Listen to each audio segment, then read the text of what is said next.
'Twas Christmas Eve in a lonely tree lot, and among all these trees a homely tree thought.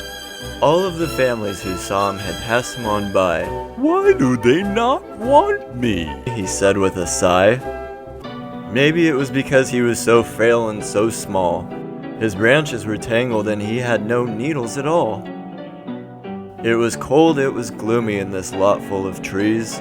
If he didn't get bought soon, he surely would freeze. A couple came up and they said with disgust, "To look at this tree is simply unjust." They left in a hurry as they swore and they cussed. They fickled, they faddled, they shouted and fussed. But the tree would not give up, he would not bite the dust. He remained faithful, he remained robust. One child came up and his eyes filled with glee. He ran to his family and begged them to see. They pointed and poked, they laughed and they joked. "Is that a Christmas tree or a Christmas tree weed?" Now the tree was upset and he started to cry. He thought to himself, "Why can't I just die?" And just when it seemed that his luck was all out, a little girl saw him and he lost all his doubt. The little girl smiled, but it wasn't in fun. It was something else, like he was the one. Her brother soon came and he shouted for Dad. He came over with Mother and they both seemed real glad. They talked with a man over the tree and the price. "Wouldn't you like another tree?" The man tried to entice. The father spoke up, "This one will suffice."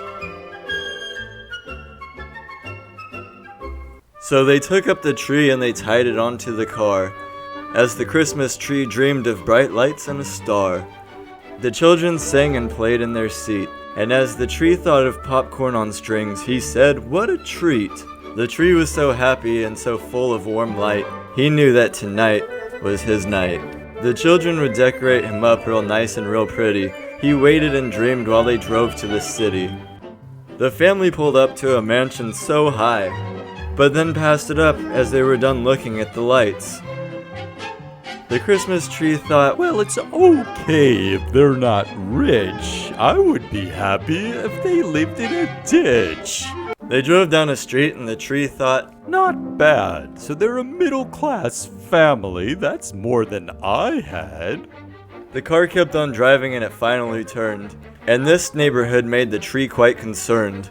But the tree kept his faith and he kept on saying, "It will be worth it just to see those little kids playing." So the car kept on going and it passed by a strange store, and as soon as it did, the kids hit the floor. The tree thought to himself, "This neighborhood's worse. I just saw an old lady get robbed of her purse." They finally stopped and the family got out.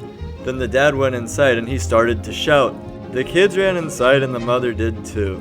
The dad grabbed the tree and put it next to the flue. The dad left to go grab some tools, and the tree thought, "Oh boy, I can't wait to see what they do." The father came out with an axe at the ready. He said to the kids, "Keep that bastard tree steady!"